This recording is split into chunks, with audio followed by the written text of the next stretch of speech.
Okay, our final talk of the day. I'd like to welcome Matthias from ChainSecurity. Thank you very much. Welcome, everyone. So I'm happy to be the last one, and then that afterwards there are drinks. So let's get started. This one will be not a workshop. This is a talk about a pretty deep topic and change which happened to Ethereum in the last upgrade, the Cancun hard fork, and how it enables a new form of reentrancy attack. So I'm Matthias. I'm CTO and co-founder at ChainSecurity. We audit a lot of the large DeFi projects. Have been doing this now for almost 7 years. Mostly based out of Zurich. Very happy to be back here in Amsterdam.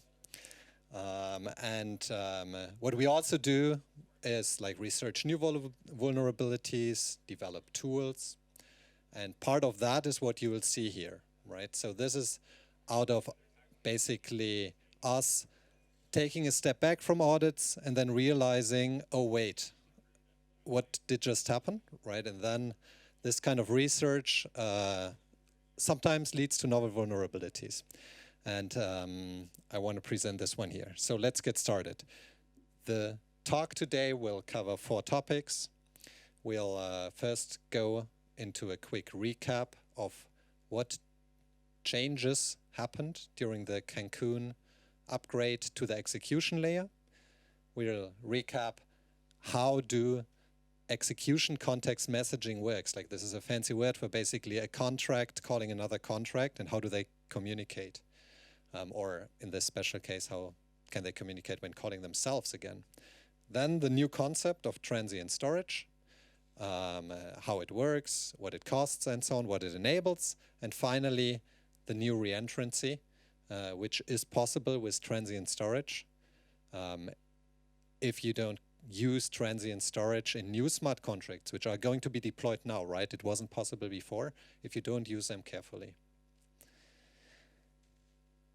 So, quick recap. What happened at Cancun hard fork?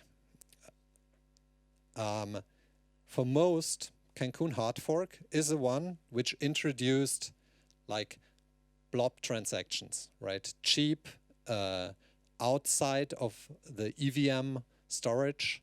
The blob base fee opcode is related to that.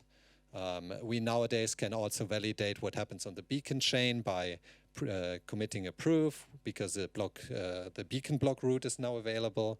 Small optimization with mcopy. Self-destruct is really not self-destruct anymore in almost all cases, right? You cannot delete code with self-destruct except in the same transaction. And this removes a certain class of attacks, which is great. And then finally, EIP1153, which is what I'm talking about today. So transient storage opcodes. So the recap. So how does data work inside of the EVM before Cancun, before the upgrade, right? You have the EVM. It knows, an instance of the EVM is when you call into a smart contract, it gets spawned. It knows obviously its own code, right? It knows it can access storage, which is only accessible for that, from that address, from that smart contract, how we think about it. And then it has machine state, most importantly the memory, right? But also program counter, the gas availability, which is, by the way, a way how smart contracts could theoretically communicate a little bit, and the stack. But this is volatile, right? So what happens if a smart contract wants to preserve its context across calls? The examples I'm giving here is there's one smart contract C, it has a function, it then wants to pass something to itself, a function being called in itself, but not directly, right? There is an other contract involved. Now this contract might be one which is immutable and very well understood, right? And a contract which can not be malicious, but it can also be a malicious one. And what we are concerned about here in the form of reentrancy attacks is, of course, if contract A is a contract which is controlled by someone we don't trust. So how can they communicate?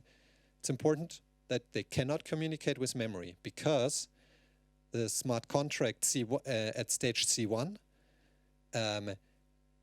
has its own memory compared to the one at C2, right? It will not be able to access it. You can use call data to communicate, which basically makes it that C1 sends some call data to A and trusts A to send the call data on to C2. But that is only possible if you do trust A. And so, in general, this is insecure. You can also use storage. Storage is very expensive to access. So the lowest amount is 2,900 gas, then up to 20,000, right, to have a new storage right. You can regain some of that cost because there is gas refunds. They are limited, though. It depends on what the transaction is doing. Otherwise, if you spend enough gas, then it's okay. If you don't spend a lot of gas on other things, then you actually might only be able to recover parts of the refunds. So this is how it used to be. And here comes transient storage. So the idea is, inside one transaction, you can communicate, keep the storage around. It is presented as, think of transient storage exactly like S-store, like contract storage, which is permanent, except for one thing: it resets after the transaction, right? So this is the mental model which, in generally, you would want to have people to have about transient storage. It's much cheaper. It's just 100 gas to read and write to it, and with that, you can have this cheap way of communication where like C1 stores something which C2 then later can read. And A cannot manipulate it, right? So the big use case of transient storage is reentrancy guards. And here is an example of how that reentrancy guard works. I'll quickly go over it. So it's very simple, right? Initially, you check, is a smart contract secure in the sense of it's not in a context where it has been entered before. So you check that the lock is not entered. You set it to entered. The modifier then executes whichever code is protected by it. And afterwards, it resets the lock, right? And for details of like gas optimizations, not entered as 1 and entered as 2 instead of 0 and 1, because this way you save a little bit more after the first call. So this is how it worked when you communicate with storage, how it works today in Ethereum.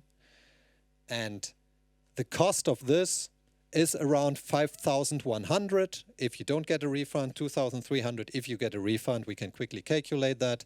So you need to load it first. It's a code S load. When you check it, it's 2,100 gas.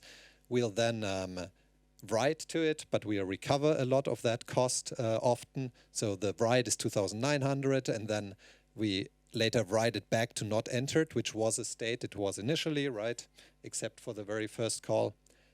And then we pay 100 gas or 2,800, depends on those two cases. With transient storage, this gets a lot cheaper. So for now, Solidity does not support the modifier, or like doesn't have a direct keyword for it. So you need to use assembly. This is basically the same you saw before, right? So we will load, we will check, but we use tload now. Then if that was set, right, we revert, we store that it has been entered, and then afterwards we reset. And perhaps there's this question of why do we reset afterwards? If the transaction, like the property of T-store, is anyway it's going to be reset after the transaction. And the reason here is composability. If we would not reset here after the modifier, in the same transaction, if someone calls it, it's still locked, right? It means you cannot batch transactions easily. This is not the malicious use case of a reentrancy. This is a benign use case of batching, and you want to enable that, so you need to reset. So this adds the 100 gas at the end. So in total, we are looking at 300 gas for a reentrancy lock with this mode, with tstore, much cheaper. And there are ideas to make it like to reduce the cost, like the 100 gas. A lot of people think it's like a defensive initial cost, and over time, with depending on how the clients implement this, it can also be reduced even more. So now, this is a simple smart contract, and there's no transient in use here, right? It's a vault. You can deposit, you can approve someone to spend money, and you can withdraw everything from an address if you have the allowance to withdraw from it. Can someone here spot the issue in this code of like what's the problem with this code? Yes?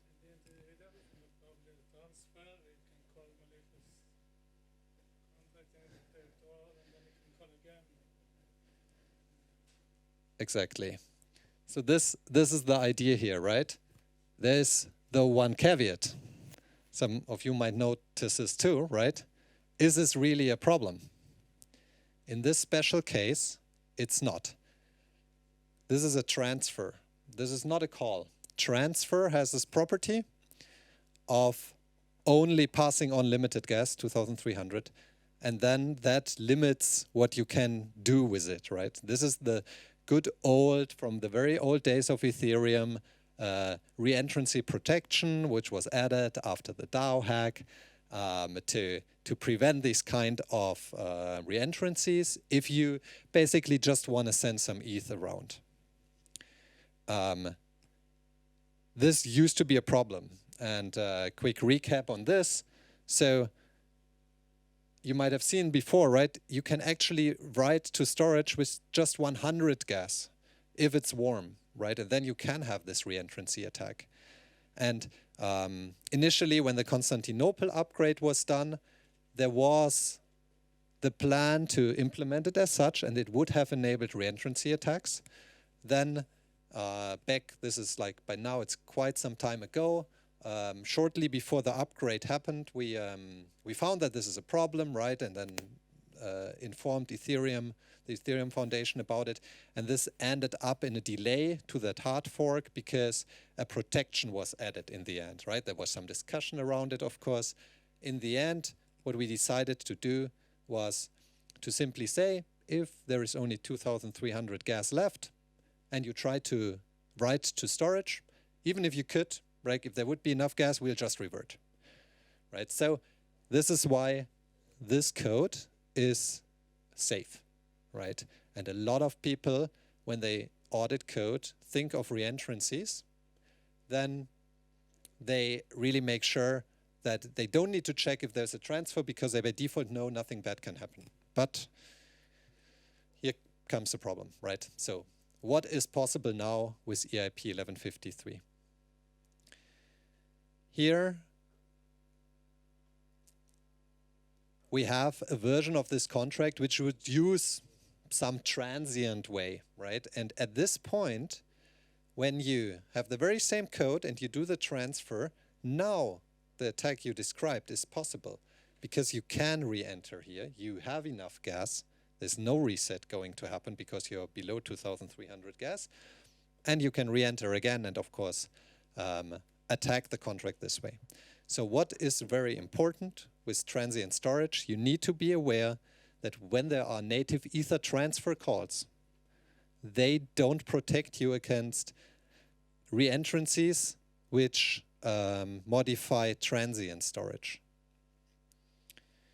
I have a example we found when we found this and we looked for what's already out there, right? This was found when like Cancun didn't happen yet. It's also a known issue in Cancun, right? This is not a surprise to the Ethereum Foundation and so on, but very few people know about it.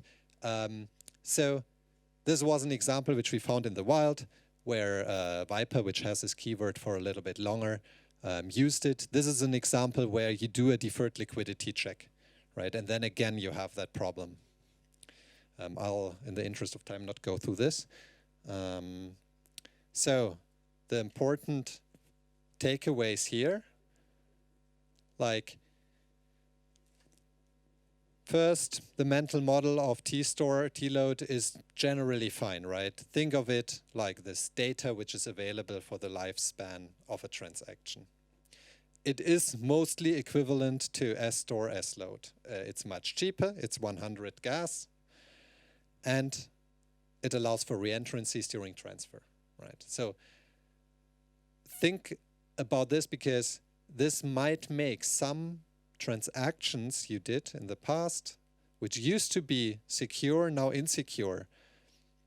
I personally think we see this mostly about temporary approvals. This is one of the use cases which T-store was meant to handle. And you saw it in the example, right, with the approval being basically the thing which was attacked. So this is a likely case. But we'll see more over time, right? The creativity for attackers is very high. So with that, thanks a lot. Do you have any questions?